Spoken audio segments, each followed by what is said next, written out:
Here we go. Welcome to the Transform with Travel podcast, where we share stories of personal transformation and life lessons through our experiences of traveling and exploring the world.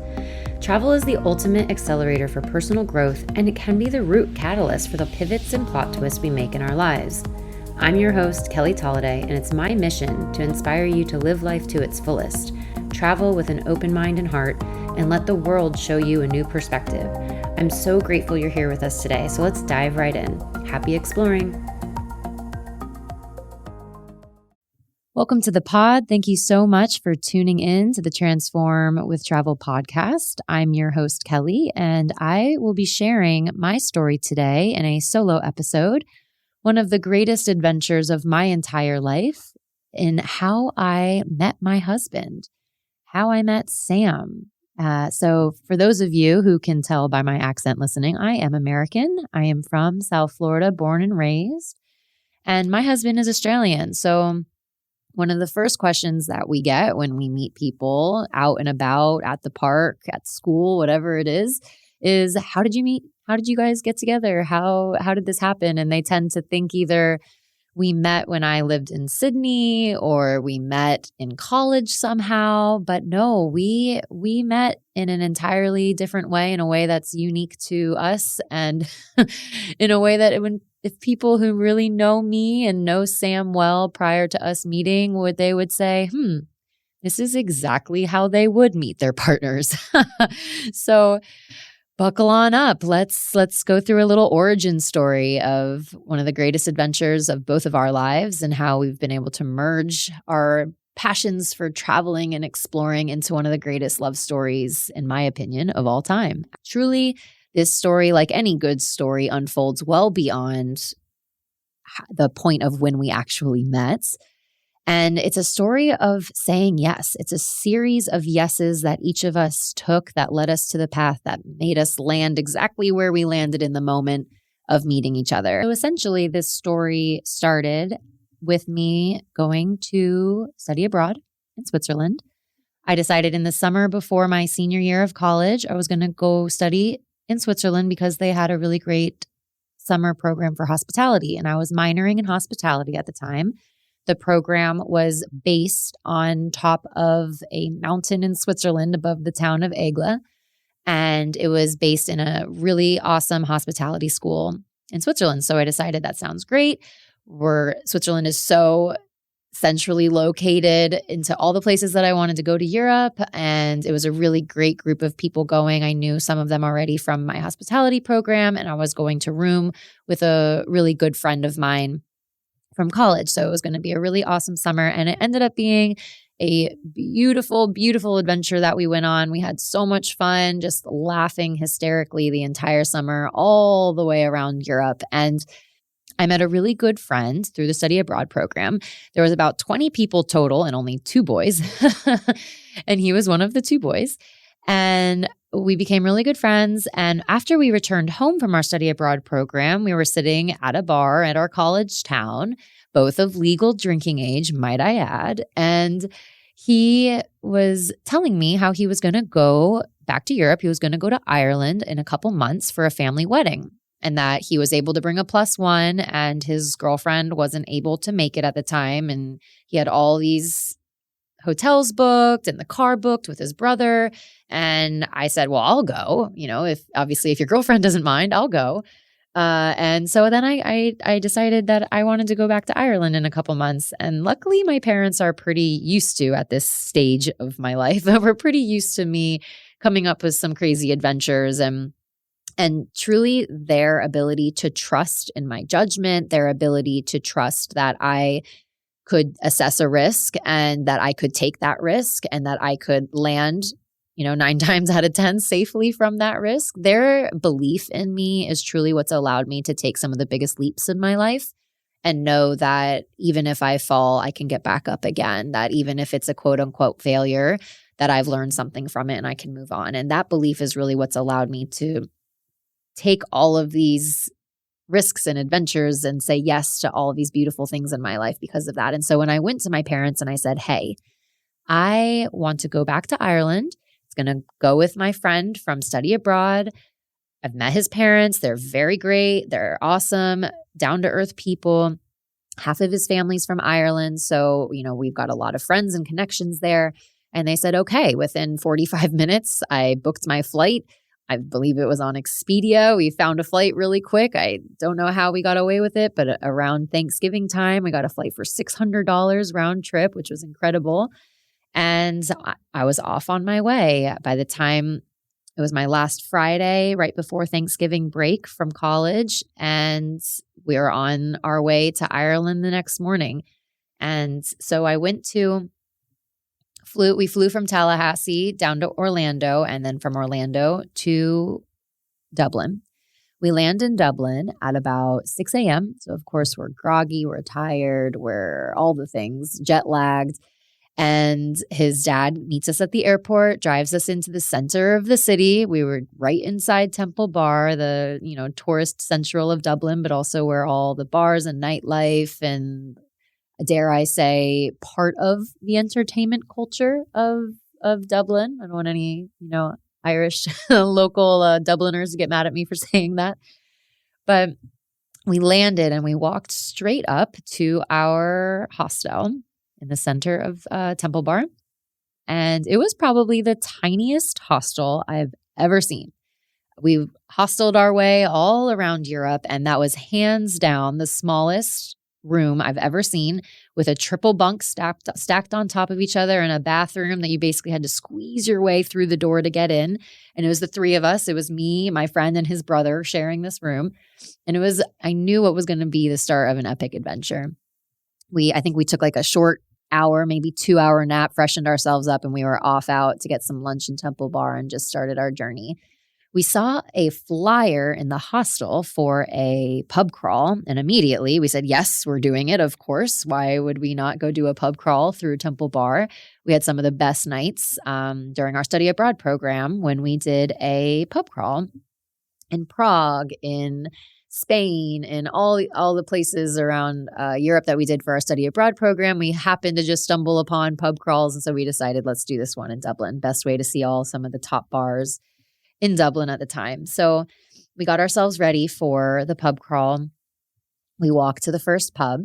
We open the door, and I immediately see this guy at the very edge of the bar with a friend.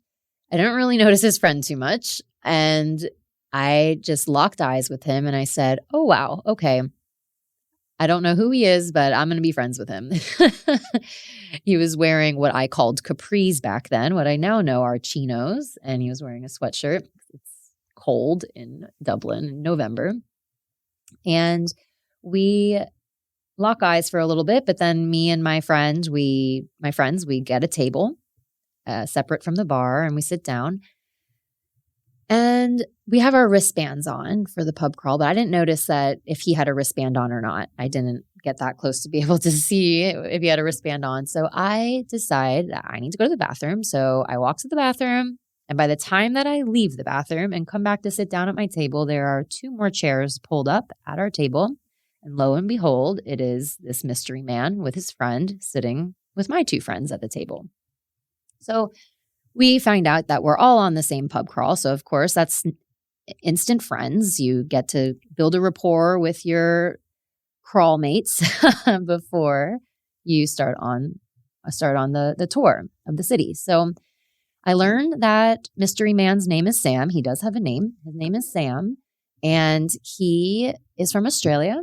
He, at the time, was 23 years old, and somehow we got on the topic of skydiving. I learned that he would never, ever, ever in a million years skydive, which to me was a little bit of a bummer because I love all of that. I love skydiving. I've been bungee jumping. I love jumping off cliffs. I love all of that stuff, anything that can give a good thrill. I love all that. But I loved his conviction that, nope, you would never in a million years get me on a plane that small and then open the door and then jump out.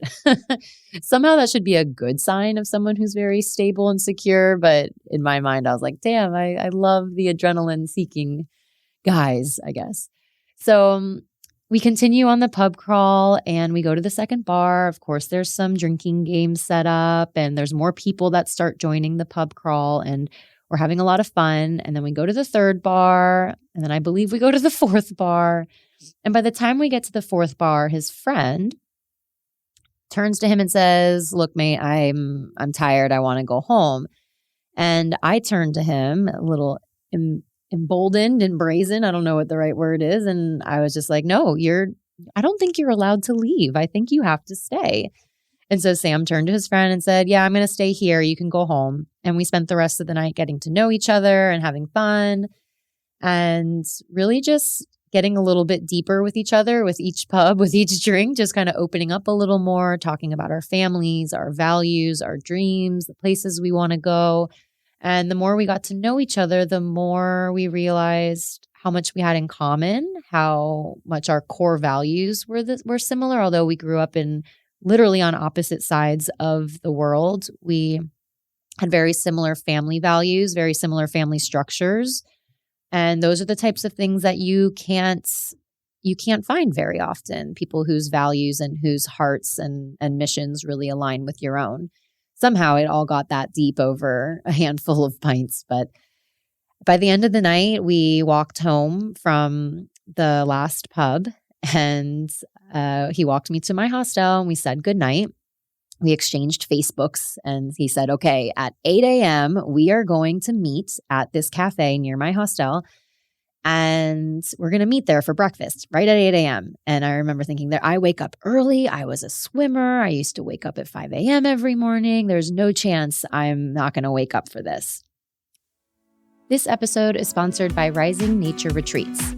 Are you feeling called to explore the world, tick off your bucket list, and make lifelong friends along the way? Are you overwhelmed from planning the logistics of your trips or sick of feeling like you need a vacation from your vacation when you return home? Rising Nature Retreats offers world-class travel experiences infused with daily yoga and wellness, personal development workshops, unique adventure and cultural excursions, and holistic local cuisines. Experience the world as you elevate your wellness. Return home feeling rejuvenated and empowered to bring what you learn about other cultures and about yourself back home with you. This is the adventure you've been waiting for. Join us in 2024 to explore Thailand, Portugal, or Greece.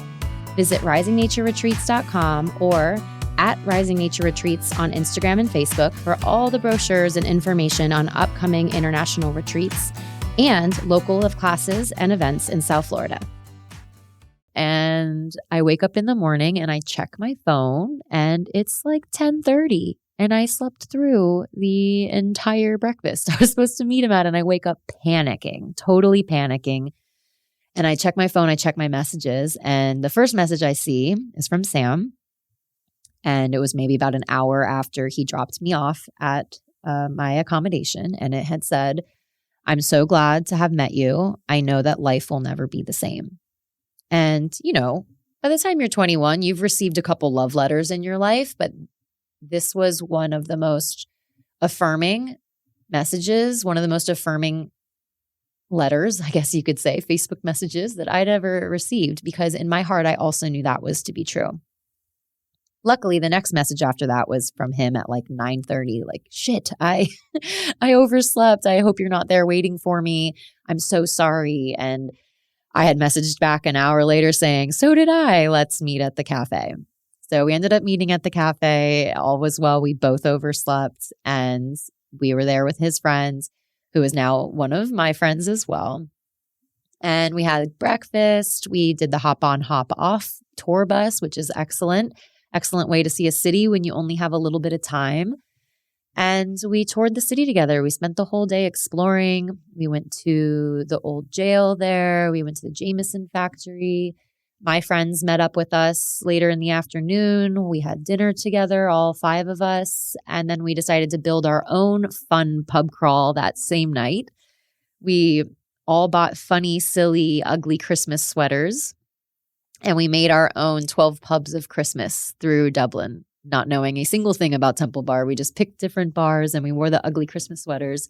I believe towards the end of that night, we got kicked out of a club there because we were eyesores in our ugly Christmas sweaters. Maybe stumbling a little bit as well. Who knows? No one will ever know except us.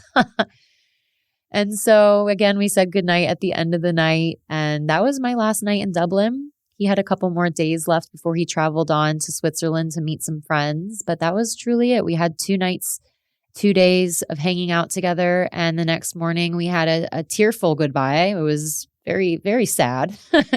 We said goodbye. The next morning he came to meet me, and off I was on my road trip, 10-day road trip through Ireland while we were culminating the trip at the wedding that we were there for. And Sam still had a couple months planned, or perhaps a couple weeks planned left in Europe. No, yeah, it was a couple months by then. Yeah, it was a couple months. He had a full 3-month trip through Europe planned, as Australians do. You know, they just go for months at a time, the best travelers.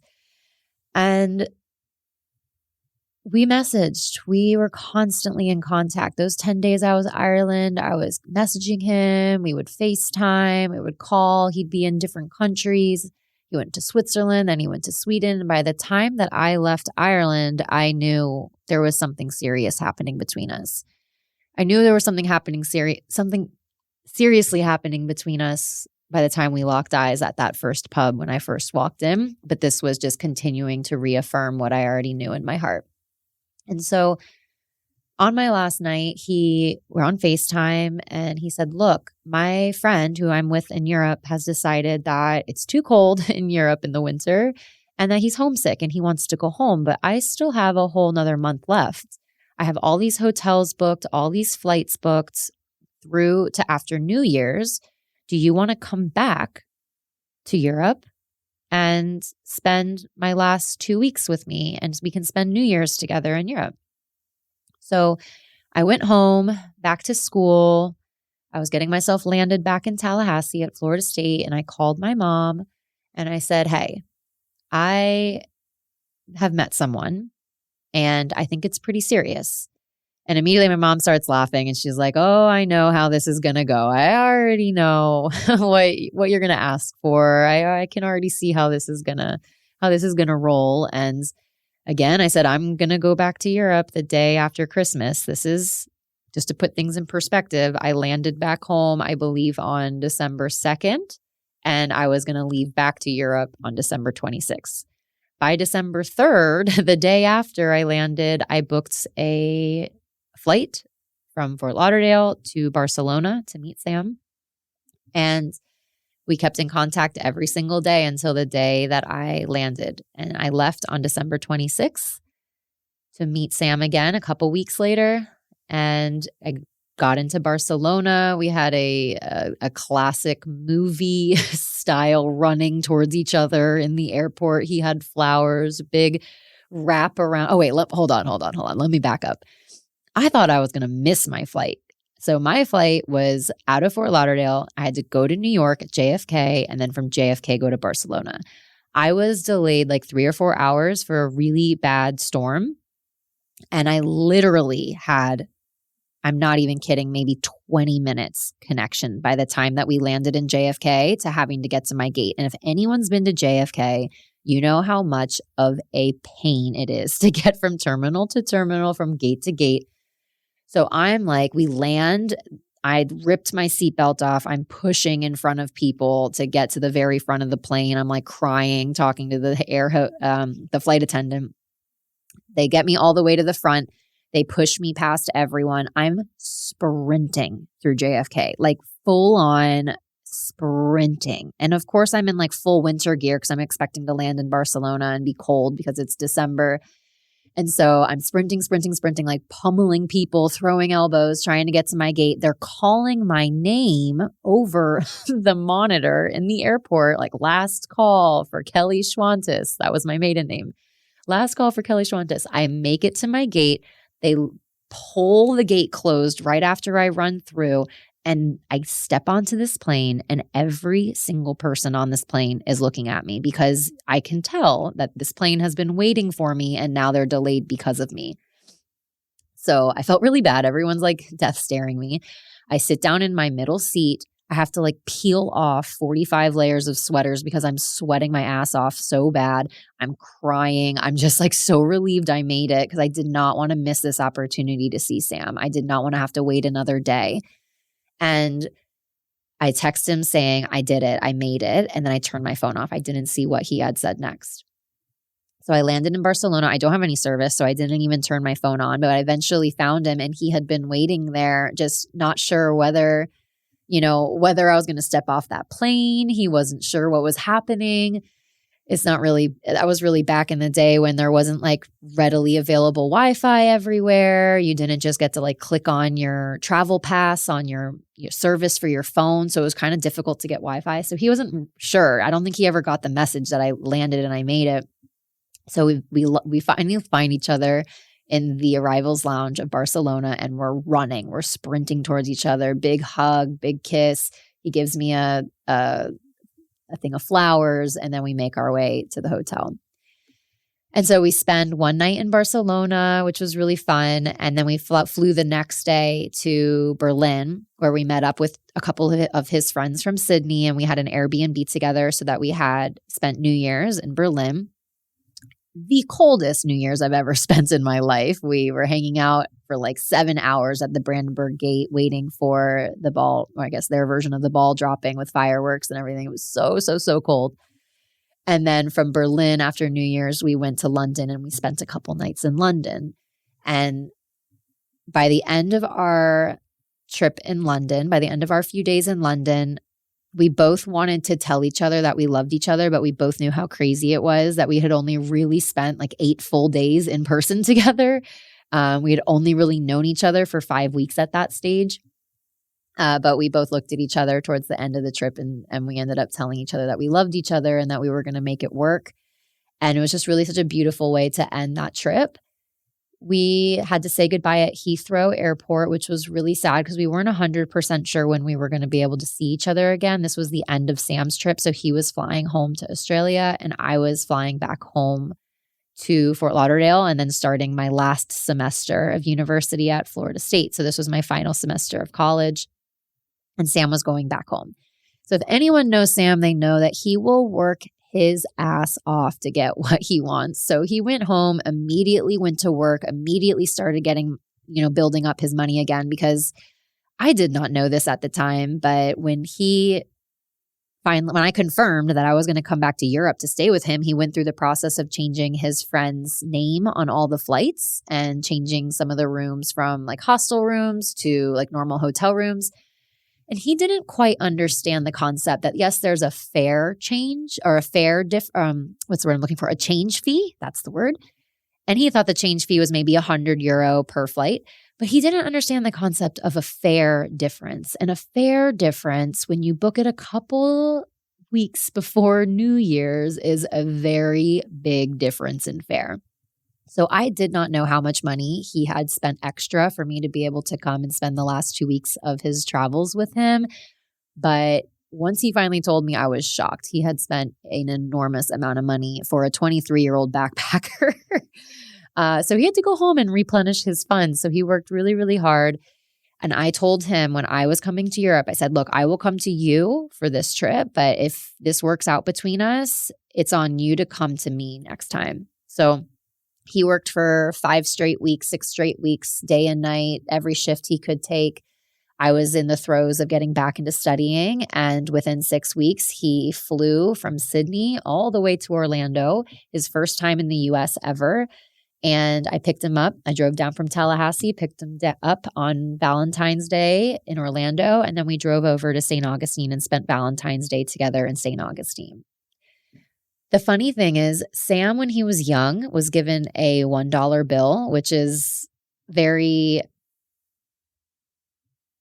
like quirky, I guess, because in his mind, because they don't have notes for $1 bills. They just have coins. So it was always just like a fun little souvenir, I guess, that someone had given to him. And he kept a $1 bill in his wallet his entire life since he was about 5 years old. It's all tattered and ripped and crazy. And he had no idea why he was so attached to this $1 bill, but he kept it.